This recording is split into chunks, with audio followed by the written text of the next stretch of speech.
Okay, ano kayang masabi ng Supreme Court sa ginawa nito ni Vice President Sara Duterte?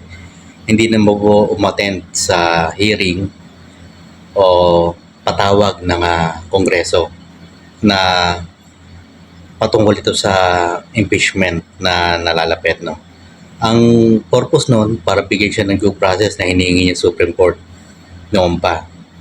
At pinagbigyan naman ito ng Supreme Court kasi sinusunod ito ng Kongreso ngayon ng Committee on Justice na pinangunguna ni Representative Attorney Congresswoman District Luistro. So, ang nangyari pa nito, hindi siya pumunta, hindi siya nagpadala. Ewan ko kung nagpadala ba siya ng sulat na hindi siya makaka-attend. Ang masama pa nito, pagkatapos hindi siya umattend, bilang nagpapreso yung kanyang mga abogado. At laging sinisigaw nila pa rin.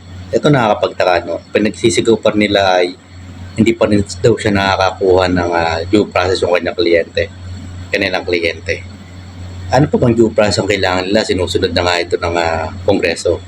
Dati, no, pag magpapa-impeach ka, makuha ka ng more than one-third or one-third ng membro ng House of Representatives. Pupunta na ito sa Senate, iakit na ito sa Senado para doon nalitisin. Pero ang ayon sa decision ng Supreme Court, yung sa impeachment versus House of Representatives, Sara Duterte versus House of Representatives nakarang taon, hindi ako nagkakamali, last year lang, ay kailangan bigyan ng due process daw itong si Vice President Sara Duterte. Ito nga lang masama, may masalimuto, mahaba. Hindi naman umati sa Vice President Sara Duterte. Yan po mahirap dito.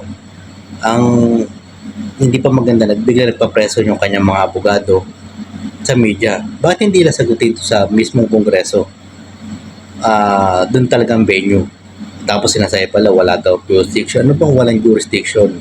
Ano po ba nakalagay sa Constitution? Sa Constitution po natin, ang Kongreso, House of Representatives ang nagpapa-impeach sa isang impeachable officers, President, Vice President, Ombudsman, at mga impeachable officer pa na iba. At ang Senado ay ang nagiging impeachment court o nagiging kurado mga senador. So ito, ano po ba yung walang jurisdiction na sinasabi? Alam mo, sa ginagawa nito ni Vice President Sara Duterte, hindi talaga due process ang gusto niya. Ayaw niya talagang humarap dahil sa tambak na ebidensya na hindi niya kaya masagot. So, magkabang po tayo. Sana may kapuntahan na ho ito itong paglilites sa impeachment para malaman natin totoo. Hindi pwedeng umiwas siya sa ganitong pananagutan. Kung wala siyang tinatago, maakwit siya.